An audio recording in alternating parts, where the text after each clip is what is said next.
안녕하세요. 전 30대 돌싱녀입니다. 전 저를 등에 업고 신분 상승을 꿈꾸던 전 남편 놈과 사기꾼 덕분에 빨리 이혼할 수 있었는데요.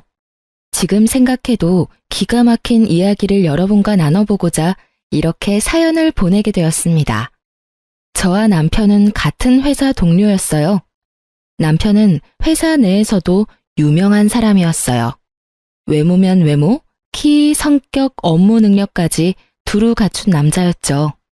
워낙 뛰어나니 당연히 인기가 많을 수밖에 없었고, 전 그런 남편에게 눈길도 주지 않았어요.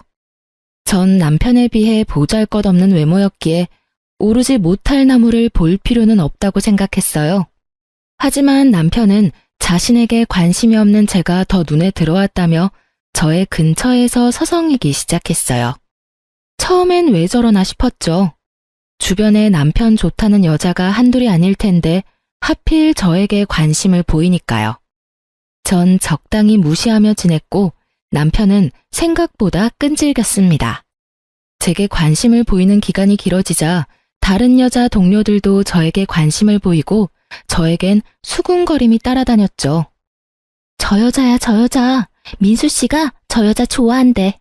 뭐? 정말이야? 왜? 못생겼잖아. 같은 팀원들 말로는 성격이 밝고 구김이 없다고 하더라고. 민수 씨는 외모 말고 성격 보는가 보지. 그래도 얼굴이 좀 많이 아니지 않아? 이런 수군거림이요. 전 제가 예쁜 편이 아니란 걸 알고 있었기에 그 정도 수위의 대화는 대수롭지 않았지만 저에게 쏠리는 관심 자체가 불편했어요. 그래서 남편에게 한마디 해야겠다 싶었죠.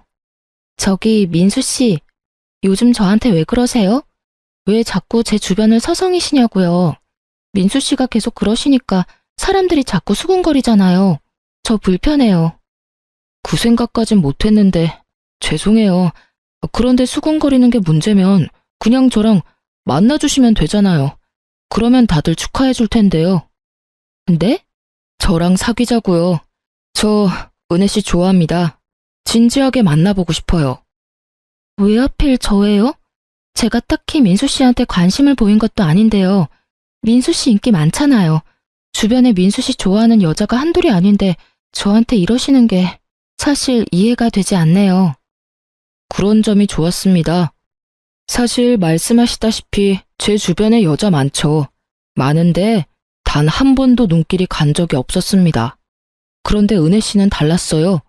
저한테 눈길 한 번 주신 적이 없었는데 제 눈길이 계속 은혜 씨를 쫓고 있더군요.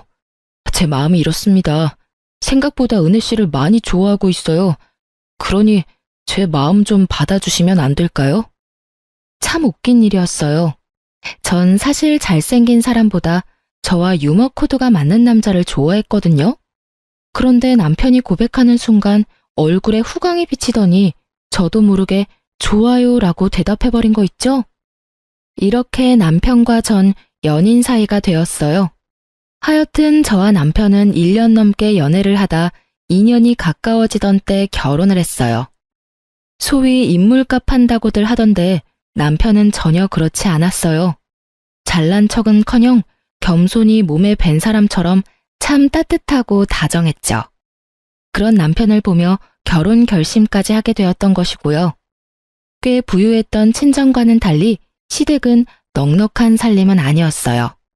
그래서 저희가 결혼을 알렸을 당시 주변에선 친정 재산 보고 접근한 거 아니냐는 말이 나오곤 했지만 정확히 반반 결혼을 하며 그 말들을 쏙 들어가게 했죠. 물론 남편이 권했고요. 자기야, 내가 지불해서 가면 좋겠지만 자기도 알다시피 내가 모은 돈도 그렇게까지 많진 않고 집에서도 도와줄 형편이 안 돼. 그래서 하는 말인데 우리 반반 결혼 어때? 반반 결혼? 좋지. 사실 부모님께서 집 해주신다고 했는데 난 도움받기 싫어서 좀 고민스러웠거든. 아, 뭐? 그건 절대 안 되지. 나도 반대야. 우리가 돈을 못 버는 것도 아니고. 사실 지금 당신한테 반반으로 하자는 것도 나 너무 미안해. 반반하는 게 뭐가 미안해.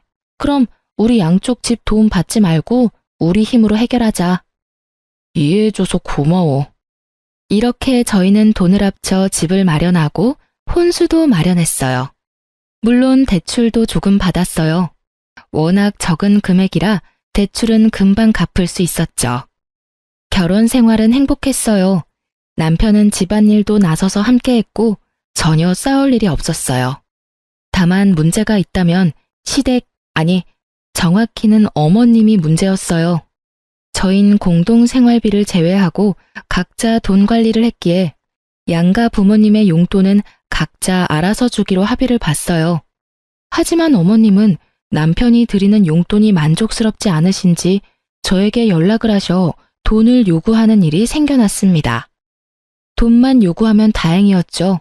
그날은 더 과한 요구를 하더라고요. 아가, 바쁘니? 통화할 수 있니? 네, 어머님. 말씀하세요. 무슨 일 있으세요?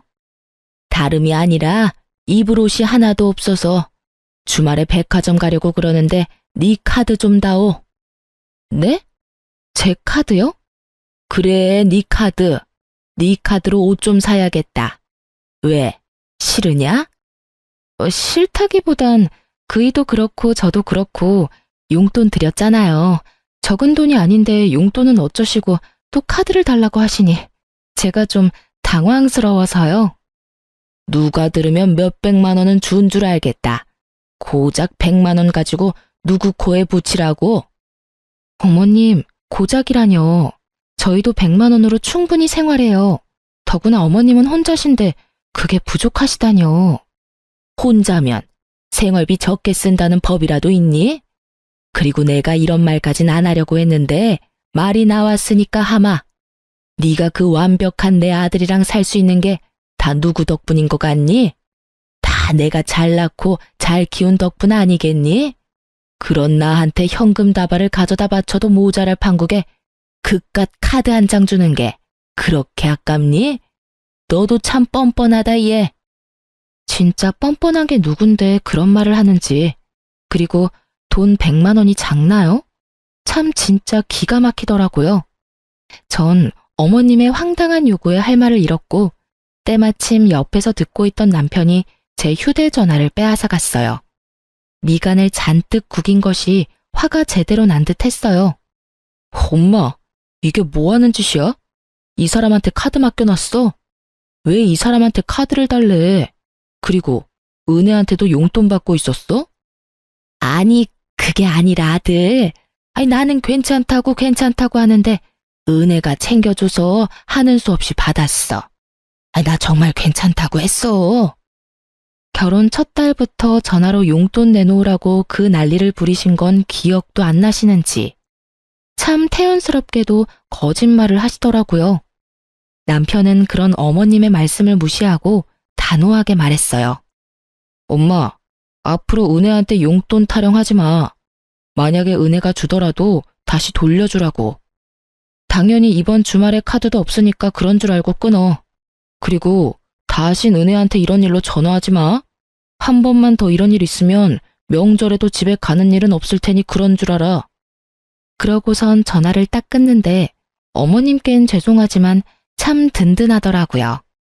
주변에 우려하는 반대로 남편은 친정 돈은커녕 제 돈마저도 탐내지 않았어요.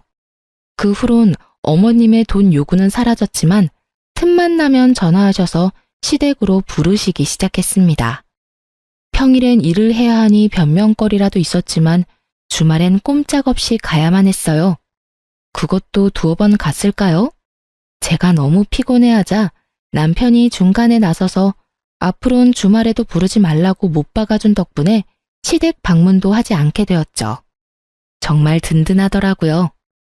남의 편이라 남편이라고들 하던데 저희 남편은 온전한 제 편이었어요.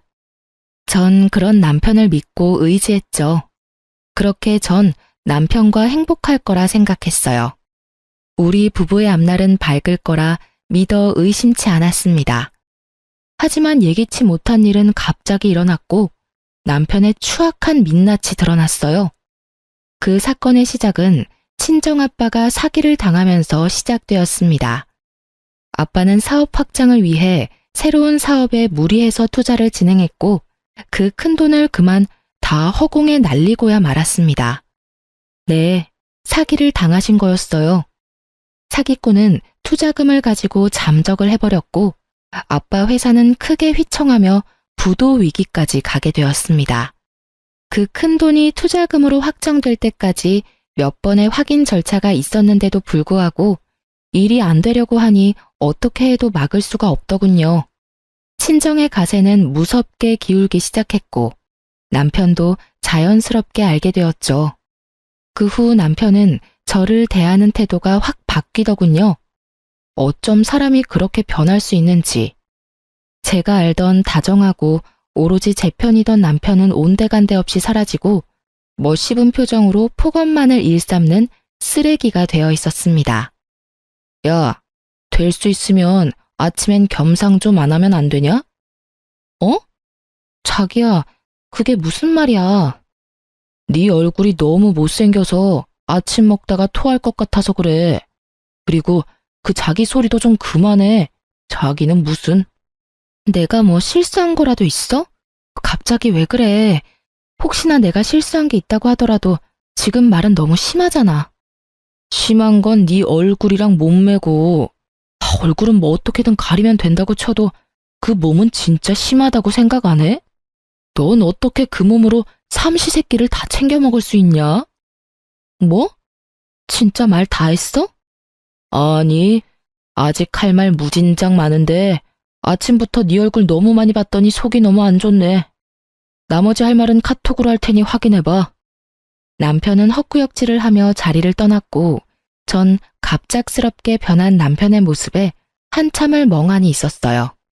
그 순간 휴대전화가 쉬지 않고 울렸고 휴대전화를 확인한 저는 믿기지 않는 현실에 눈물을 쏟았습니다.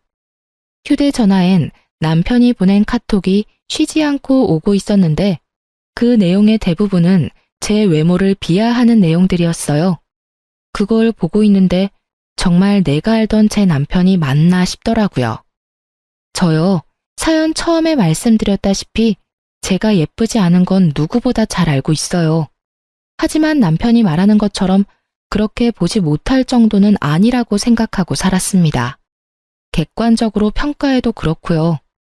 돈도 있는 집에서 왜 진작 성형수술을 안 했나 하고 생각하실 수도 있겠지만 전 굳이 할 필요성을 못 느꼈을 뿐더러 그렇게까지 할 정도로 못나진 않다고 생각했어요. 예쁘진 않지만 그렇다고 못 볼 정도는 아니다. 딱 이 정도요. 그리고 몸무게도 그래요. 저 키 168cm에 몸무게 65kg입니다. 보통보단 통통하긴 하지만 그렇게 뚱뚱하진 않아요. 전 제 나름대로 제 외모에 만족하며 살아왔는데 갑자기 외모에 관한 폭언을 폭탄 수준으로 들으니 자신감이 급격하게 떨어지더군요. 그것도 내 편이라 믿고 의지했던 남편이 그랬으니 그 위력은 더욱 대단했습니다. 남편의 갑작스러운 변화는 폭언뿐만이 아니었어요. 퇴근 시간이 점점 늦어지더니 심지어 외박까지 하는 날도 잦아지더라고요. 저흰 같은 회사인데도 불구하고 회사 내에서도 남편 얼굴 보는 것이 힘들 정도로 남편은 저를 피해 다녔습니다. 거기에다 든든한 방패막이 되어주던 남편이 사라지니 어머님의 횡포가 날로 심해지더군요. 예, 너 당장 집으로 좀 오거라. 네? 지금요? 어머님, 저 회사예요. 일하는 게 큰 벼슬이지 벼슬이야. 그깟 회사 조퇴를 하든 사표를 내든 그건 네가 알아서 하고 집에 와서 손빨래 좀 해. 세탁기가 고장이 나서 빨랫감은 잔뜩 있는데 빨래를 못하고 있어. 어머님, 저 이제 출근한 지 1시간도 안 됐어요. 아니, 10시간이 됐다고 해도 빨래나 하자고 조퇴나 사표까지 내고 갈 생각도 없고요. 뭐야? 잘난 것도 하나 없는 년이 어디서 시어미가 오라는데 간다 만다 말대꾸야? 너 진짜 이혼이라도 당하고 싶은 게야? 회사에 일하는 중이라 시댁에 손빨래하러 못 가는 것이 이혼 사유가 된다면 해야죠. 이혼. 그럼 어머니, 저는 맡은 업무가 바빠서 그만 끊을게요. 그렇게 전화를 끊어버린 전 휴대전화 전원을 꺼버렸습니다. 이혼이라니 다시 생각해도 헛웃음만 나오더라고요. 갑자기 변한 남편의 다시 시작된 심호의 시집살이. 두 사람의 폭언과 구박에 외모 콤플렉스라고는 없던 전 점점 자존감뿐 아니라 사람들의 시선조차 무서워지더라고요. 누가 뒤에서 무슨 소리를 하든지 간에 상관하지 않던 저인데 그런 저는 사라지고 없었습니다. 결국 전 회사를 쉬기로 하고 온종일 집에서만 생활하기 시작했습니다. 거울도 잘 보지 않게 되더군요. 제 얼굴이 진짜 괴물처럼 느껴졌으니까요. 그러던 어느 날 남편은 술에 잔뜩 취해 집으로 들어왔어요. 고주망태가 된 남편은 저에게 저와 왜 결혼까지 했는지 친히 알려주기 시작했어요. 어머 여보, 왜 이렇게 취했어? 여보? 아, 내가 너랑 결혼했지. 아휴, 내가 미쳤지. 얼굴은 못생겨도 돈은 많으니 손해보는 장사는 아니다 싶어서 눈 딱 감고 결혼했더니 뭐? 집이 망해?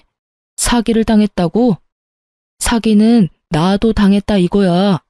내 인생 어떻게 할 거야? 집도 쫄딱 망해, 얼굴도 못생겼어. 몸매는 더 최악이야. 뭐 하나 볼 게 있어야 너 같은 년이랑 같이 살 수 있을 거 아냐. 지금 이혼해도 땡전 한 푼 못 건지니 이혼도 못해. 아, 이 일을 어떻게 할 거냐고. 이게 다 무슨 소리야? 그럼 당신 우리 집 재산 때문에 나랑 결혼했다, 이 말이야? 그럼 내가 너랑 왜 결혼했겠냐? 다 돈 때문이지. 박대리 그 새끼가 너희 집 돈 졸라 많다고 하길래 좀 알아보니까 진짜로 많더라고. 그래서 머리 좀 썼지. 와, 네 옆에서 알짱거리는 거 진짜 힘들었다. 오래 여자라고 튕길 땐 진짜 돈이고 뭐고 다 때려치우고 싶은 거 겨우 참았다고. 알아? 내가 그 역겨운 과정을 다 이겨내고 결혼까지 했는데 왜 하필 지금 망하냐고. 나한테 적어도 작은 사업체 정도는 떼주고 망했어야지. 지금 그걸 말이라고 해? 어떻게 그런 말을 할 수가 있어? 그런 말을 할 수가 있지. 내가 오죽하면 이러겠어? 이 집도 그래. 내가 너 안심시키려고 있는 돈 없는 돈 싹싹 끌어모아서 이 집 살 때 보탠 거야. 이럴 줄 알았으면 그때 집 사준다고 할 때 받았지. 내가 미쳤다고 대출까지 내서 돈 보탰겠어? 그래요. 남편은 저에게 계획적으로 접근했던 것이었습니다. 그 다정했던 미소도 손길도 심지어 눈빛까지 다 연기였어요. 친정에서 집을 사준다고 할 때 한사코 거부하더니 다 이유가 있었던 것입니다. 친정 소식을 들은 후로 변해버린 남편을 보며 짐작은 하고 있었지만 직접 그 입으로 다 듣고 나니 더 충격적이더라고요. 처음부터 끝까지 다 계획적이었다니 충격이 크니 눈물은커녕 웃음이 나더라고요. 제가 미친 사람처럼 웃으니 남편은 얼굴도 못생긴 게 정신까지 나갔다고 말하며 방으로 들어가 버리더군요. 남편의 말처럼 정신 나간 사람처럼 밤을 지새우고 남편이 출근을 하고 나서야 거실로 나왔습니다. 그리고 생각했죠. 앞으로 어떻게 해야 할지요. 당연히 이혼을 해야겠지만 부모님 걱정이 앞서더군요. 그렇지 않아도 지금 회사 문제로 충격이 크신데 저까지 이혼한다고 하면 그 충격으로 큰일이라도 생기면 어쩌나 하는 생각이 제 발목을 잡았죠. 이러지도 저러지도 못하는 상황에 그렇지 않아도 미칠 지경인데 어머님까지 절 가만두질 않았습니다. 제가 전화를 받지 않으니 집으로 찾아오기 시작했어요. 자기 집 마냥 자연스럽게 비밀번호를 누르고 들어와선 온 집안을 헤집고 다니는 것은 기본이고 때 되면 밥 타령에 간식 타령, 심지어 육조에 물까지 받으라며 목욕 수발까지 들게 하더군요. 날마다 심해지던 시집살이는 결국 본색을 드러냈습니다. 여느 날과 같이 자연스럽게 비밀번호를 누르고 들어온 어머님은 저를 부르더군요. 예, 여기 좀 앉아봐라. 전 크게 한숨을 쉬며 어머님 앞에 앉았고 그런 저를 보며 어머님은 혀를 차시더라고요. 그렇게 한숨이나 퍽퍽 쉬니 집이 안 망하고 백이니? 그런 말씀 하시려고 저보고 와보라고 하신 거예요? 에휴, 그러면 나도 본론만 말하마. 이 집 명이 공동명이라고 들었다. 그게 말이나 되니? 말이 안 될 건 없죠. 그이랑 저랑 정확히 반반씩 내서 집도 마련하고 대출금도 갚았으니 공동명의가 당연한 거 아닌가요? 그건 너희 집이 망하기 전에나 말이 되는 이야기였고, 지금은 너희 집이 쫄딱 망하지 않았니? 이제 내 아들에게 물려주거나 해줄 수 있는 재산이 전혀 없는데 이 집이 공동명의인 건 당연히 말도 안 되는 거야. 당장 내 아들 명의로 바꾸거라. 네 집에서 내 아들한테 재산 한 푼 못 주는 대신 집이라도 내 아들 명의로 돌리란 이 말이야. 여러분은 이 말이 이해되시나요? 친정 재산을 남편에게 못 물려주니 함께 마련한 아파트 명의를 친정 재산을 대신하여 남편의 명의로 바꾸라니. 전 도대체가 기역부터 시작해서 히읗까지 이해되는 말이 없더군요. 이해되는 말이 없으니 대답조차 못하고 있자 어머님은 작정하고 오셨는지 더 황당한 말을 하더군요. 명의 바꾸는 대로 이 집에서도 나가. 난 더 이상 너 같은 애랑 내 아들이랑 같이 사는 꼴 보기 싫으니 말이다. 그러니까 집도 주고 이혼도 해라, 이 말씀이세요? 얼굴은 그따위로 생겼어도 머리는 좋은가 보구나. 하긴 그 얼굴로 살려면 머리라도 똑똑해야 하겠지. 어머님, 무슨 말씀을 그런 식으로 하세요? 왜? 내가 틀린 말 했니? 내가 이제 와서 하는 말이지만 너 처음 봤을 때 깜짝 놀랐다. 어떻게 그런 얼굴로 우리 민수랑 결혼 마음을 먹을 수가 있는지. 그나마 집에 돈이라도 많다고 하길래 눈 꼭 감고 받아줬더니 우리 아들 앞길에 꽃은커녕 재나 뿌리고 있으니 어머님, 제가 그의 앞길에 무슨 재를 뿌렸다고 그러세요? 집이 쫄딱 망했잖니. 부도 직전이라며. 그러다 부도라도 나면 길거리 나 앉을 텐데 그때 이 집에 와서 같이 사니마니 하는 꼴 나는 못 본다. 그러니까 집 명의도 당장 바꾸고 이혼해서 이 집에서 나가렴. 무슨 악담을 그렇게 하세요? 그리고 왜 어머님께서 저희가 이혼할지 말지를 걱정하세요? 내가 네 남편 엄마인데 결정 못할 건 또 뭐니? 하여튼 내 말대로 한다는 걸로 알고 가볼 테니 더는 긴 말하지 말거라.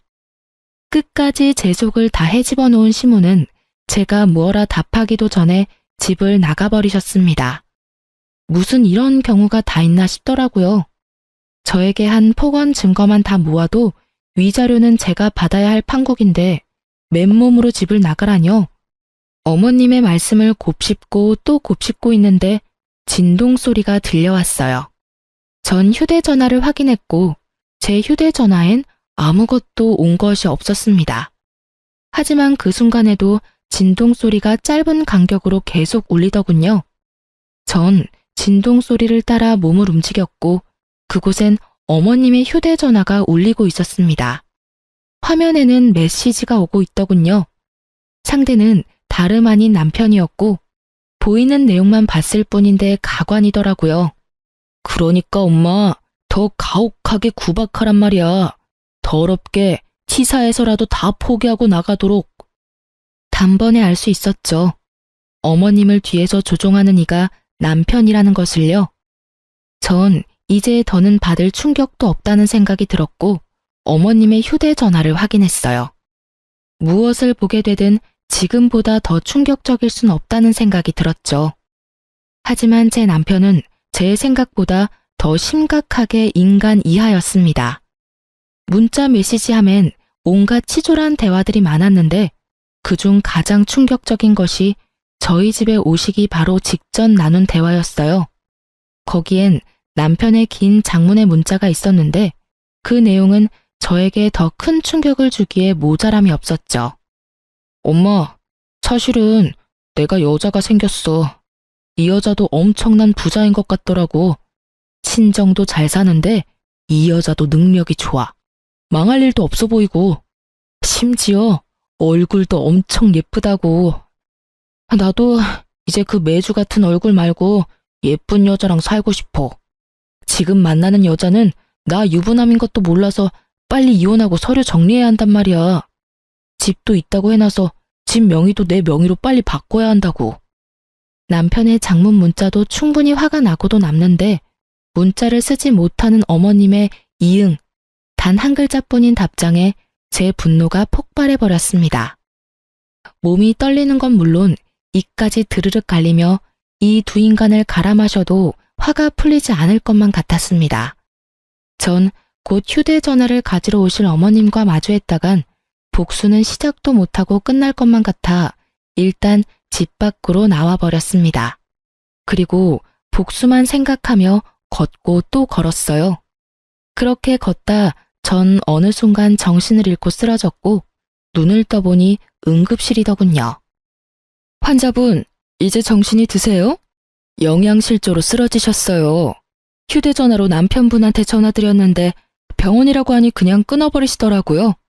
보이스피싱으로 아시는 건지 그 뒤로는 전화도 안 받으시고요. 영양제 다 맞으시고 처방 좀 받으셔서 가시면 되는데 혼자 가실 수 있겠어요? 간호사분의 말을 듣고 있는데 그제야 눈물이 났어요. 모든 것이 현실이었고 제가 맞이한 현실은 가혹하더군요. 그렇게 한바탕 눈물을 쏟아낸 저는 줄어드는 영양제를 보며 복수를 계획했습니다. 막상 복수를 계획하면서도 막막했는데 이런 저를 하늘에서도 돕는지 친정에서 좋은 소식이 들려왔습니다. 투자금을 들고 잠적했던 사기꾼을 잡았다는 소식이었습니다. 심지어 그 사기꾼은 돈을 빼돌리지 못해 돈까지 다 찾았다고 하더군요. 그 소식을 듣는데 하늘을 보며 감사하다고 몇 번을 외쳤는지 몰라요. 울기도 많이 울었고요. 이제 남은 것은 복수를 시작하는 것뿐이었습니다. 전 일단 부모님께 모든 사실을 알렸습니다. 모든 사실을 아신 부모님은 크게 분노하시며 남편을 가만두지 않겠다고 난리가 나셨지만 전 제가 알아서 복수할 수 있다며 부모님을 진정시켰어요. 그러면서 한 가지 부탁을 드렸어요. 남편에게 전화해 사기꾼을 잡았다고 한마디만 해달라고요. 아빠는 끓어오르는 화를 누르시고 그렇게 하겠다고 하셨고요. 전 집으로 돌아왔고 남편 놈이 들어오기까지 기다렸어요. 아빠와 통화를 했는지 12시가 넘어야 들어오던 놈이 일찍도 들어오더군요. 여보, 나왔어. 아무 일도 아무 짓도 한 적 없다는 듯 절 여보라고 부르는 남편 놈을 보는데 온몸에 소름이 쫙 돋아서 혼났습니다. 저 정도면 정말 연기대상감이란 생각밖에 들지 않더군요. 민망한 기색도 미안하다는 말 한마디도 없이 제 곁에 붙어 앉아 아양을 떨어대던 남편은 저를 살며시 안았고 남편의 손길이 닿음과 동시에 전 반사적으로 남편 놈을 확 밀쳐내버렸어요. 분위기는 한순간에 싸해졌죠. 당신 지금 나 밀친 거야? 설마 내가 요즘 장난 좀 쳤다고 화난 거야? 다 장난이잖아. 내 눈엔 당신이 제일 예쁘다는 거 당신이 더 잘 알잖아. 그럼 알고 말고. 오늘 청소 좀 했더니 땀을 많이 흘려서 그래. 일단 나 좀 씻을게. 오래 걸릴 테니까 먼저 자. 오랜만에 욕조에서 몸 좀 담그고 싶어. 그래. 그렇게 도망친 욕실에서 몇 시간이나 있었는지 모르겠네요. 인기척이 느껴지지 않아 조심스럽게 욕실 문을 여니 남편 놈의 코를 고는 소리가 들리더라고요. 저를 기다리다 잠이 든 것인지 소파에서 자고 있는 남편을 뒤로 한 채 안방으로 들어가 버렸어요. 다행스럽게도 남편은 아침이 올 때까지 깨지 않았고 전 편하게 안방에서 잠을 잘 수 있었네요. 다음 날부턴 정말 정신없이 시간을 보냈습니다. 남편의 휴대전화에는 잠금이 걸려 있었고 전 그 잠금을 풀지 못했죠. 결국 흥신소를 통해 상간녀의 정보와 외도 증거를 받을 수 있었어요. 전 상간녀에게 당신이 만나고 있는 남자는 내 남편이고 당신을 속이고 당신과 바람을 피우고 있다고 알려줬습니다. 그 여자 제가 미친 여자라도 되는 양 고래고래 소리를 지르고 끊길래 저희 결혼사진과 함께 등본까지 보내줬더니 다시 전화가 오더군요. 그러면 정말 그 인간이 유부남이란 말씀인가요? 전 정말 몰랐어요. 정말이에요.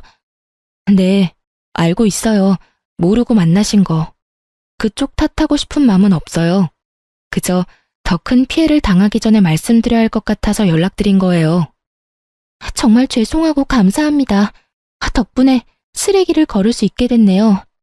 어떻게 멀쩡한 얼굴에 그런 거짓말을 한다니 정말 무섭네요. 그러니까요. 저한테 그랬듯이 그쪽한테 접근한 것도 다 계획적이었을 거예요. 시댁에 돈 없는 게 자기가 가진 단 하나의 오점이라고 생각하는 인간이라 돈 있는 여자라면 물불 안 가리는 것 같았어요. 어쩐지 은근슬쩍 재산에 관심 보이길래 설마 하는 마음은 있었는데 정말 감사해요. 혹시 제가 도울 일이 있다면 도울게요. 그럼 한 가지만 부탁드려도 될까요? 그럼요. 그럼 그 인간이랑 아직은 헤어지지 말아주세요. 제가 연락드릴 테니 그때 헤어져 주세요. 네, 알겠어요. 당연히 제가 모든 사실을 알았단 건 비밀이겠죠? 네, 감사해요. 그럼 힘드시겠지만 연기 부탁드려요. 그렇게 상간녀와 전 동맹을 맺었고 저의 계획은 척척 진행되고 있었어요. 그 사이 남편은 저와 상간녀 사이에서 고민하는 것이 보이더라고요. 하지만 상간녀가 결혼에 대한 관심을 보이지 않자 저에게 더 정성을 쏟기 시작했어요. 남편도 어머님도 저를 이용하기가 가장 쉽다는 것을 다시 깨달은 것인지 지극정성도 그런 지극정성이 없었어요. 어머님은 아가 하시며 갖은 음식을 해오시는 것도 모자라 집까지 청소해 주셨고요. 남편놈은 꽃과 보석을 사오며 선물 공세를 하기 시작하더군요. 그래도 제 반응이 좋지 않자 정말 큰일 났다 싶었는지 제 마음을 돌리고자 있는 돈 없는 돈에 대출까지 받아 보탰던 저희 신혼집도 공동 명의에서 제 명의로 바꿔주더라고요. 제 이름이 적힌 등기 필증을 내밀며 용서를 구하는데 정말이지 눈물 없인 볼 수 없는 연기였어요. 여보, 내가 진짜 미안해. 그동안 섭섭했지? 그건 다 내 진심이 아니었어. 여러 가지 힘든 일이 좀 있었는데 워낙 당신을 믿고 의지하다 보니까 나도 모르게 편해져서 당신한테 화풀이했던 것 같아. 앞으로 절대 그런 일 없을 거야. 맹세해. 그리고 이건 별거 아닌데 집문서야. 이렇게 해서라도 내 마음이 진심이란 걸 보여주고 싶었어. 나 좀 용서해주면 안 될까? 여보, 이렇게까지 하지 않아도 되는데 당신 정말 반성하고 있구나? 그럼 나 진짜 반성 많이 했어. 그리고 얼마나 후회했는지 몰라. 나 용서해 줄 거야? 부부 사이의 용서는 무슨? 이미 다 풀었지. 전 남편에게 감동한 척을 하며 남편 못지않은 연기를 펼쳤고 남편은 이제 다 됐다고 생각했는지 얼굴에 화색이 돌았어요. 전 그런 남편에게 더 큰 희망을 심어주기로 했어요. 아 참, 여보, 혹시 지금 다니는 회사 그만두고 우리 아빠 회사로 들어가서 일 배워보는 건 어때? 이번에 그런 일도 있었고 아무래도 회사의 가족이 중요한 일을 맡을 필요가 있는 것 같아서. 자식이라곤 나 하나뿐인데 당신도 알다시피 난 회사 일에 관심도 없고 그럼 남는 건 당신뿐이잖아. 정말? 정말이야? 나 장인어른 회사에서 일 배울 수 있는 거야? 당신만 괜찮다면? 그렇지 않아도 아빠가 진작에 말씀하셨는데 그동안 우리 사이가 좀 그랬잖아. 그래서 말 못하고 있었지. 자리도 진작 만들어두신 것 같더라고. 자리까지 마련해 두셨다고? 그러면 당장 내일이라도 사표 내지 뭐. 그래, 그러면 내가 아빠한테 말해놓을게. 얼마나 좋아하던지. 어린애처럼 온 집을 누리며 방방 뛰는 남편놈을 보며 마음껏 좋아하라고 생각했네요. 그 기쁨도 오늘이 마지막일 테니까요. 드디어 결전의 날이 밝았고 남편놈은 출근과 동시에 사표를 냈다며 연락이 왔어요. 전 준비한 서류를 챙겨 남편이 오길 기다렸습니다. 남편은 밝은 얼굴로 집으로 돌아왔고 전 그 티 없이 밝은 얼굴에 이혼을 통보했어요. 우리 이혼하자. 뭐? 뭘 하자고? 내가 잘못 들은 거지. 이혼이라니. 제대로 들은 거 맞아. 이혼해 우리. 갑자기 무슨 이혼이야. 어제 나 다 용서했다며. 그 말을 믿었어? 네가 나한테 한 짓이 있는데 용서가 그렇게 쉽게 될 거라 생각했다니 순진하다 해야 해, 멍청하다고 해야 해? 여보, 이러지 마. 나 절대 이혼 못해. 난 죽어도 이혼 못한다고. 방금 회사에 사표까지 냈는데 우리 이혼하면 나 어떻게 해? 남편은 제 다리를 붙잡고 매달리기 시작했고 전 준비해둔 이혼 서류와 함께 외도 증거들을 남편에게 건네주며 말했어요. 하기 싫어도 해야 할 거야. 증거가 이렇게 차고 넘치거든. 가지가지 했더라. 계획적으로 접근한 것도 모자라서 바람까지 피우고 계셨던데. 질질 끌지 말고 이혼해 그냥. 소송으로 가봤자 너한테 불리할 뿐이니까.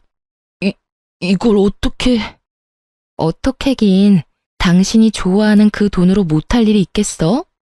돈이 참 좋긴 좋아.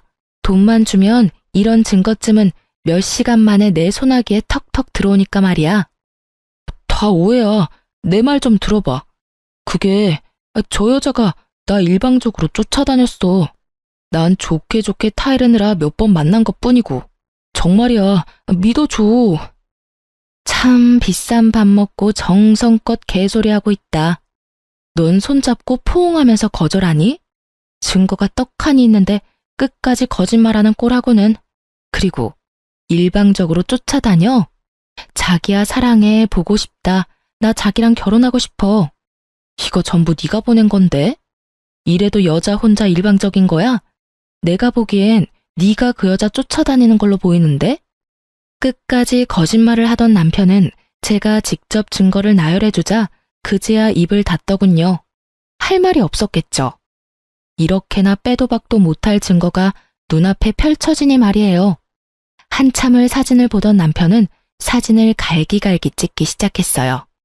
사진이야 다시 뽑으면 그만인데 머리가 나쁜 것인지 생각이 없는 것인지 참 필사적으로도 찢더라고요. 너 생각보다 머리가 나쁘구나. 사진이야 다시 뽑으면 그만이야.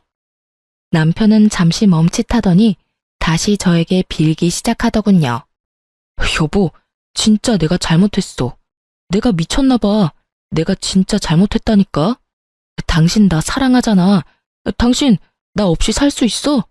내가 잘 아는데 당신 나 없이 못 살아. 상사병에 걸릴 수도 있다고. 내가 다 당신 생각해서 하는 말이니까 그냥 나 용서해주고 우리 행복하게 살자. 응? 이 미친 자신감은 어디서 나오는 건지. 넘쳐나는 자신감 하나는 부럽더군요. 전 어이가 없어 소리내 웃으며 말했어요. 참 대단하다 너. 그런 자신감 부럽기도 하네. 근데 너 진짜 착각의 정도가 심각하다. 나 이제 너 안 사랑하고 네가 없어서 잘 살 수 있어. 탕사병은 개뿔. 너랑 계속 살다가 화병으로 제명까지 못 살 것 같거든? 그러니까 제발 이혼해. 여보. 아참. 그리고 이혼하기 전에 짐부터 싸. 짐은 왜? 짐은 왜라니? 잊었어? 이 집 당신 손으로 직접 내 명의로 돌려줬잖아. 시세보다 조금 저렴하게 내놨더니 금방 팔렸지 뭐야? 내가 인심 써서 가정 가구는 당신 줄 테니까 그걸로 월세라도 얻어서 잘 살아.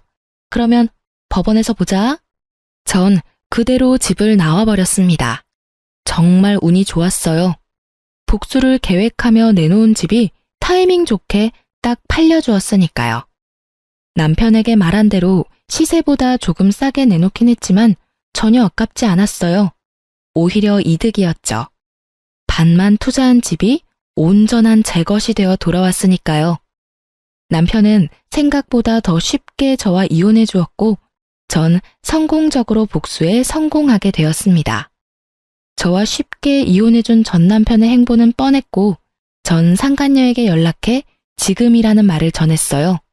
지금이 헤어질 적기라는 뜻이었죠.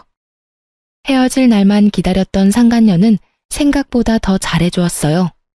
자신을 찾아온 전 남편에게 유부남이었던 거 다 알고 있다며 뺨도 날려주고 물도 뿌려줬다고 하더군요. 그러면서 사기죄로 고소하기 전에 썩 꺼지라는 말까지 했다고 해요. 전 남편은 자신이 저지른 잘못이 큰 걸 알고는 있는지 그대로 줄행랑을 쳤다고 하고요. 모르긴 몰라도 돈 많이 썼을 거예요. 처음부터 저한테 돈을 잘 쓰긴 했는데 제가 고가의 선물 같은 건 바란 적이 없었거든요. 그런데 속였다는 거 알고 난 뒤부턴 가방도 받아내고 목걸이, 반지 다 받아냈어요. 카드로 다 긁던데. 그 빚 언제 다 갚으려나 몰라요. 이러니 생각보다 더 잘해낸 거 틀림없죠? 제 작전보다 더 잘 끝나버린 복수에 두 발 뻗고 잘 자고 잘 지낸 저와는 달리 전 남편은 전혀 잘 지내지 못했는지 차마 눈뜨고 보지 못할 꼴로 몇 달 만에 저를 찾아왔습니다. 전 당시에 친정에 있었는데 부모님도 외출하고 계시지 않아 어쩔 수 없이 전 남편을 마주해야 했죠. 웬일이야? 나한테 더 할 말이 남았어? 여보? 진짜 여보 맞아? 당신 진짜 예쁘다. 진짜 진심이야. 저를 보며 놀라는 전 남편. 그럴 수밖에요. 전 이혼 후 회사에 다시 출근하며 다이어트를 시작했고 피나는 노력으로 다이어트에 성공했습니다. 얼굴 살도 많이 빠졌고 경락 마사지도 꾸준히 받았고요. 얼굴에 있던 점도 다 뺐는데 그 효과를 크게 봤어요. 고작 점만 뺐을 뿐인데 얼굴이 더 환해지더라고요. 이목구비도 더 또렷해지고 얼굴도 환해지니 제 얼굴도 꽤 예쁘더라고요. 얼굴이 예뻐지니 화장에도 관심이 생기고요. 그런 소리나 하려고 나 찾아온 거야? 아니, 몰라보게 변한 모습에 놀라서 그만. 여보, 내가 진짜 잘못했어. 그 여자랑도 완전히 헤어졌고 나 이제 진짜 당신뿐이야. 나 좀 받아주면 안 될까? 내가 진짜 한평생 당신만을 위해서 살게. 전 남편은 무릎까지 꿇고 그야말로 손이 발이 되게 빌기 시작했어요. 눈에 눈물까지 고이며 비는데 그 모습조차 역겨워 혼났네요. 전 불쌍한 척 눈물을 훔치는 남편의 꼴을 훑으며 말했어요. 있잖아, 잘 들어? 난 너같이 집도 가난하고 인물도 볼 것 없는 버러지랑은 다시 살 생각은 추호도 없어. 지금 네 얼굴을 마주하고 있는 이 순간에도 구역질이 날 것 같은데 어떻게 한 집에서 같이 살 수가 있겠어? 그러니까 제발 좀 꺼져주라. 응? 여보, 그러지 말고 예정을 생각해서 다시 한 번만 생각해보면 안 될까? 갈 때까지 간 전 남편은 끝까지 구질구질하게 굴었고 전 저를 붙잡고 늘어지는 전 남편의 손을 뿌리치며 말했습니다. 100만 번을 생각해도 예정은 없고 1000만 번을 생각해도 너랑은 이제 끝이야, 끝. 그러니까 부모님들 오시기 전에 당장 꺼져. 부모님들 오시면 모르긴 몰라도 너 어디 하나 부러질 게 뻔하니까 두 발로 걸어 나갈 수 있을 때 가. 이게 내가 너한테 베풀 수 있는 마지막 인내심이자 호의니까. 야, 진짜 너 해도 너무하는 거 아니야? 내가 뭘 그렇게 잘못했냐? 뭐? 바람 피운 거? 상식적으로 나 정도 되는 남자가 너 같은 여자랑 사는데 평생 너만 바라보면서 살 수 있을 거라 생각했어? 당연히 한눈도 판다고 생각하고 결혼했어야지. 아, 그래? 내가 생각이 짧았네. 그렇지? 그래. 말이야 바른 말이라고. 내가 뭘 잘못했어? 다 네가 생각이 짧았던 탓이지. 그러니까 이제 그만하고 다시 시작하자. 앞으론 한눈 파는 일은 없을 거야. 아니야. 나는 그릇이 작아서 날 등에 업고 신분 상승이나 하려는 놈이 바람까지 피우는 꼴 더는 못 보고 살아. 그동안 당했던 모욕도 잊을 생각 없고 그러니까 당장 꺼져. 이 쓰레기야. 쓰레기? 이 나쁜 년. 내가 다시 찾아오나 봐라. 잘 먹고 잘 살아라. 이 피도 눈물도 없는 년. 전 남편은 바닥에 가래침까지 뱉고선 제 눈앞에서 사라졌습니다. 그렇게 모든 게 끝인 줄 알았어요. 하지만 전 남편과 전 시모는 끈질기더군요. 사람이 어떻게 그렇게 뻔뻔할 수가 있는지. 저희 부모님을 피해 제가 다니는 회사로 찾아오기 시작하더군요. 필사적으로 두 사람을 피하던 어느 날, 결국 회사 앞에서 잠복 중이던 두 사람과 마주하게 되었고, 두 사람은 깃털보다 가벼운 무릎을 꿇고 저에게 빌기 시작했습니다. 그것도 퇴근 시간 회사 앞에서요. 그 와중에 다행이라고 할 수 있는 건 전 남편 놈은 입이라도 다물고 있었던 것 정도겠네요. 아가, 우리가 다 잘못했다. 제발 한 번만 용서해주면 안 되겠니? 이 늙은 시어미가 이렇게 무릎까지 꿇고 싹싹 빌잖니? 네가 한 번만 용서해주면 내가 네가 원하는 건 뭐든 다 해줄 수 있단다. 그래, 평생 얼굴 안 보고 살자고 하면 그렇게 할 수도 있어. 이제 와서 이러셔도 아무 소용 없어요. 기혼한 지가 언젠데 아직까지 이러세요? 그리고 그 잘난 아들이 아무 말도 안 했나 봐요. 일전에 저희 친정으로 찾아와서 저한테 나쁜 년, 독한 년 그러면서 침까지 뱉고 갔는데 마침 바로 옆에 있으니 지금이라도 물어보세요. 저한테 어떻게 하고 갔는지 말이에요. 제 말을 들은 전 시모는 입을 꾹 다문 전 남편의 등짝을 때리더군요. 그 와중에 아들 아픈 건 또 싫은지 짝소리도 나지 않게 때리는 모습이 참 눈물겹더라고요. 야 이놈아, 네가 거길 어디라고 찾아가서 욕짓거리야.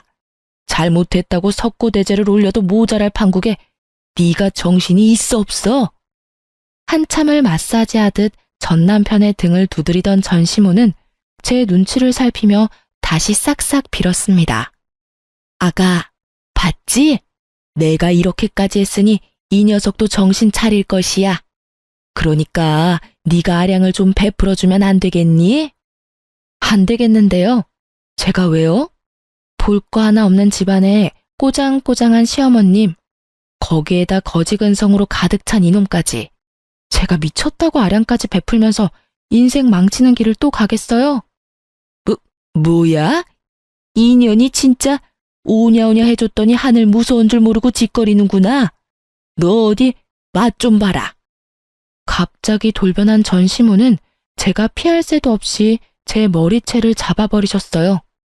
전 너무 당황한 나머지 머리채를 잡힌 채 아무 저항도 하지 못했고, 때마침 그 자리에 있던 저와 친한 동료가 달려와 전 시모를 제지시켜 주었어요. 그리곤 경찰에 신고도 해주었고요. 경찰에 신고하는 소리를 듣고 있던 전 시모와 전 남편은 붙잡혀가고 싶진 않았는지 그대로 도망을 가더군요. 열심히 도망가면 뭐 하나요? 제가 집도 다 알고 있는데요. 저는 출동한 경찰분께 친히 집 주소를 알려주었고, 어머님은 체포되어 경찰서로 가게 되었습니다. 그 고약한 성질 때문에 없는 살림 더 궁핍하게 되셨죠 뭐. 전 결국 회사를 그만두게 되었어요. 그 후론 두 사람이 찾아오진 않았지만 그만두는 게 맞다고 생각하여 그만두게 되었어요. 어차피 그만두고 아빠 회사 일을 도울까 하는 고민도 있었기에 아쉽거나 그러진 않았네요. 퇴사를 한 후 전 바로 아빠 회사로 출근할까 싶었지만 그간 일도 많았으니 좀 쉬는 것이 어떠냐는 부모님의 권유에 그러기로 했어요. 요즘엔 여러 가지 취미 생활을 하며 제대로 휴식을 취하고 있네요. 덕분에 이렇게 사연도 쓸 수 있게 되었고요. 요즘 전 몰라보고 예뻐진 외모 덕분에 주저앉았던 자존감과 자신감도 생기고 성격도 전보다 더 밝아진 것이 느껴져요. 만약 그때 아버지가 사기를 당하지 않으셨다면 전 어떻게 됐을까요? 아마 아무것도 모른 채 전 남편에게 아빠가 피땀 흘려 키운 회사를 홀딱 뺏기고 버려지지 않았을까요? 정말 밑바닥까지 가봐야 진정한 친구를 알 수 있다고 하더니 그 말도 틀린 말은 아닌 것 같아요. 앞으로 또다시 결혼하게 될지는 모르겠어요. 하지만 단 한 가지 확실하게 이야기할 수 있는 건 누구에게도 휘둘리지 않고 나 자신을 더 사랑하며 살아갈 것이라는 점이에요. 쓰다 보니 많이 길어진 것 같은데 지겹진 않으셨는지 모르겠네요. 그럼 전 이만 물러가 보겠습니다. 저의 긴 사연 들어주셔서 감사합니다.